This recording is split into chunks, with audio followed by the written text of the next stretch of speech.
क्यों ऐसा होता है कि दिन रात पढ़ने के बाद भी जब सबसे जरूरी टाइम आता है याद करने का तो वो चीज आपके दिमाग से एकदम गायब हो जाती है। वहीं जापानीज स्टूडेंट्स 2000 से भी ज्यादा कांजी कैरेक्टर्स जिंदगी भर याद रखते हैं। वेल, ऐसा नहीं है कि वो आपसे ज्यादा स्मार्ट है, उन्होंने बस इस फॉरगेटिंग कर्व की प्रॉब्लम को सॉल्व करना सीख लिया है। एक रिसर्च के अकॉर्डिंग ब्रेन की एक नेचुरल वायरिंग होती है जिससे वो याद करी हुई नई चीजें 24 घंटे में ही धीरे धीरे डिलीट कर देता है। लेकिन 5 अल्टीमेट हैक से जापानीज स्टूडेंट्स ने ब्रेन के इस वायरिंग को हैक कर लिया है और वही 5 हैक्स हम आपको देने वाले हैं।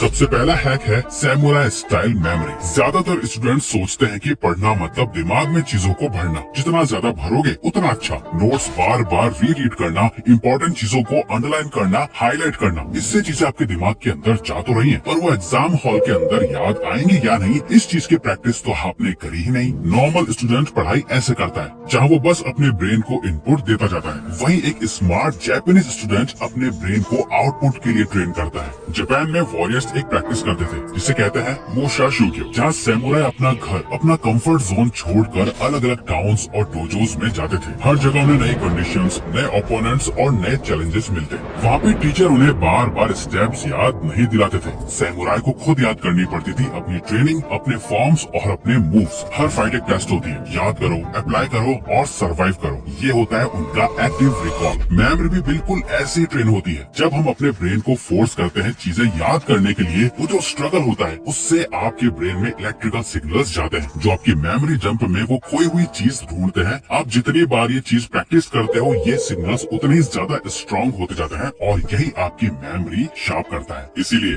बुक बंद करो, एक खाली पेज लो और लिखो जो याद है, या दोस्त के साथ क्विज खेलो। हो सकता है शुरुआत में इरिटेटिंग लगे, फ्रस्ट्रेशन हो कि कुछ याद ही नहीं आ रहा, पर यही सबसे पावरफुल ट्रेनिंग है। साइंस भी यही कहती है, हर बार जब हम स्ट्रगल करके कुछ रिकॉल करते हैं, हमारा ब्रेन उस मेमोरी को और गहरा कर देता है। और यही फर्क है एक नॉर्मल स्टूडेंट और जापानीज स्टूडेंट में। यहाँ याद करना सिखाते हैं, वहाँ याद करा हुआ यूज कैसे करना है ये सिखाते हैं। पर क्या करें जब याद करने के लिए चीजें बहुत ज्यादा हो? उसके लिए यूज करो कुमोन मेथड। ये मेथड दुनिया भर में इतना फेमस है कि अब तो इंडिया में भी कुमोन सेंटर्स खुल गए हैं। इसका एक सिंपल सा फंडा है, एकदम छोटे मैनेजेबल स्टेप्स में सीखना। मतलब एक ही बार में 10 चैप्टर दिमाग में डालने की कोशिश मत करो, बल्कि एक बार में एक चैप्टर के एक टॉपिक को मास्टर करने पे फोकस करो। कुमोन में स्टूडेंट्स को एकदम बेसिक लेवल से शुरू करवाया जाता है, चाहे वो उनकी एक्चुअल क्लास से नीचे ही क्यों ना हो, और फिर धीरे धीरे उनके दिमाग को चैलेंज दिया जाता है, बस इतना ही जितना वो हैंडल कर सके।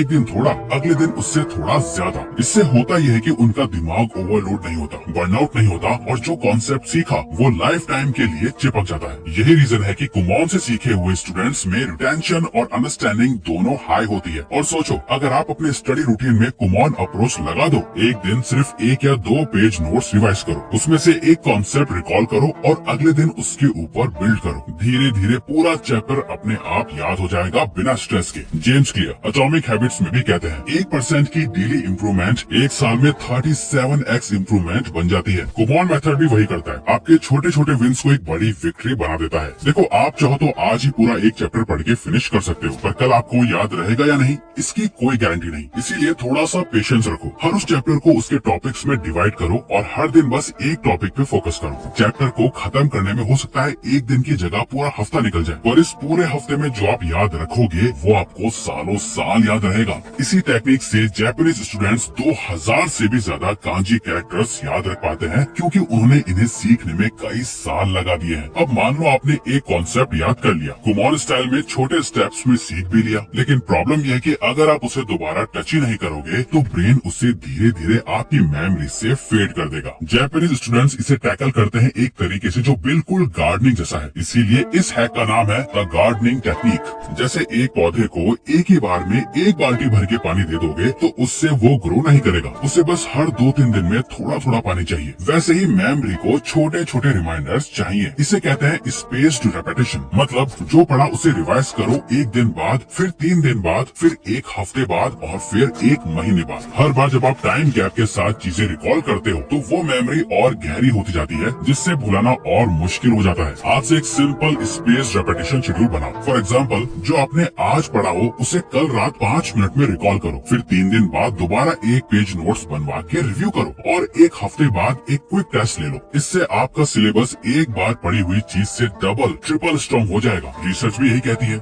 जब रिकॉल को टाइम गैप के साथ रिपीट करा जाता है तो फॉरगेटिंग कर्व स्लो हो जाता है और मेमोरी की लाइफ स्पैन मल्टीप्लाई हो जाती है। और देखो, बात सिर्फ एक सब्जेक्ट या सिर्फ किसी एक स्किल को मास्टर करने की नहीं है। आपको कई बार एक सब्जेक्ट से दूसरे सब्जेक्ट पे स्विच भी करना पड़ता है और इसे करने का एक स्मार्ट तरीका है interleaved practice.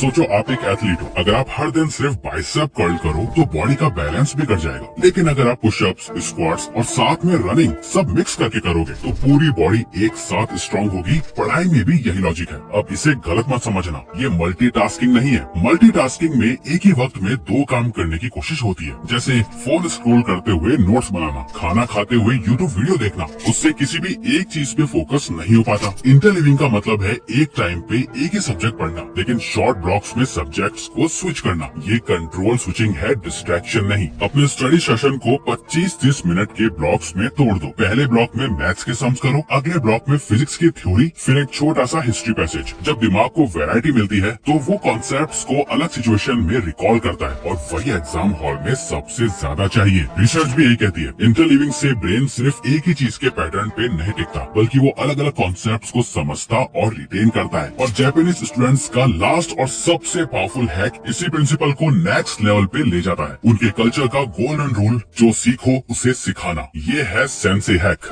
The sensei hack. Japanese culture में एक चीज बहुत पावरफुल है, सेंसे ट्रेडिशन। मतलब जो सीखता है वो आगे सिखाता भी है। ये सिर्फ रिस्पेक्ट के लिए नहीं बल्कि एक लर्निंग हैक है, क्योंकि जब हम किसी और को सिखाते हैं हमारी अपनी अंडरस्टैंडिंग डबल स्ट्रॉन्ग हो जाती है। सोचो, जब टीचर क्लास में एक फॉर्मूला समझाते हैं, उन्होंने बस रट्टा नहीं मारा होता, उन्होंने इस फॉर्मूला को इतनी बार एक्सप्लेन करा है कि वो उनके लिए सेकंड नेचर बन जाता है। इसी वजह से टीचर से पूछा गया सवाल वो तुरंत रिकॉल कर लेता है। इनफैक्ट पढ़ा पढ़ा के टीचर को पूरी की पूरी बुक याद हो जाती है। साइंस भी यही कहती है, इसे द प्रोटेजे इफेक्ट बोलते हैं। मतलब जब हम अज्यूम करते हैं कि हमें किसी और को सिखाना है तो हम नेचुरली बेटर प्रिपेयर करते हैं, कॉन्सेप्ट्स को सिंपल लैंग्वेज में तोड़कर समझते हैं और वो हमारे दिमाग में चिपक जाता है। आज से एक छोटा सेंसरी रिचुअल शुरू करो। जो पढ़ा उसे एक दोस्त को एक्सप्लेन करो या अपनी खुद की रिकॉर्डिंग बनाओ जैसे आप क्लास ले रहे हो। अगर कोई सुनने वाला नहीं है तो खुद को ही मिरर के सामने पढ़ा दो। आप देखोगे कि एक्सप्लेनेशन के दौरान जो चीजें अटक गई वही आपको दोबारा रिवाइज करनी है। जापानीज स्टूडेंट्स इसी प्रिंसिपल को अपने ग्रुप्स में यूज करते हैं। हर कोई थोड़ा थोड़ा हिस्सा समझाता है और उस प्रोसेस में सबकी मेमोरी लॉक हो जाती है। और यही रीजन है कि वो सिर्फ पढ़ते नहीं बल्कि याद भी रखते हैं लाइफ टाइम के लिए। लेकिन एक सबसे इम्पोर्टेंट बात आती है कि एज ए स्टूडेंट हमेशा कंसिस्टेंट और डिसिप्लिन रहा जाए, बिना एक भी दिन प्रोक्रेस्टिनेट किए, अपने माइंड को स्ट्रॉन्ग रखते हुए, ताकि आप अपने गोल को डेफिनेटली अचीव कर पाओ। देखो, आप में से कई लोग ऐसे भी होंगे जिन्हें अभी तक हमारे द सक्सेस सीक्रेट प्रोग्राम के बारे में या तो पता नहीं होगा या जिन्होंने अभी तक ज्वाइन नहीं किया होगा, जिसमें हमने कंसिस्टेंसी, डिसिप्लिन, फोकस रहने का, टाइम मैनेजमेंट और माइंड मास्टरी, गोल्स, अचीवमेंट सब डाल दिया है अपने पूरे दिल से और सालों की मेहनत से, जिसे आप अभी ज्वाइन करके अपनी पूरी लाइफ चेंज कर सकते हो। आपका एक एक पैसा वसूल होगा। जरा पॉज करके हमारे उन स्टूडेंट्स के रिव्यूज पढ़ो जिन्होंने ये प्रोग्राम ज्वाइन किया है, और इसे ज्वाइन करने के बाद ये वीडियो देखना बिल्कुल भी मत भूलना। तो वीडियो को लाइक और चैनल को सब्सक्राइब करके हमें सपोर्ट करो और बेल नोटिफिकेशन ऑन कर लीजिए ताकि आप आने वाली वीडियोस मिस न कर पाए। Thank you for watching.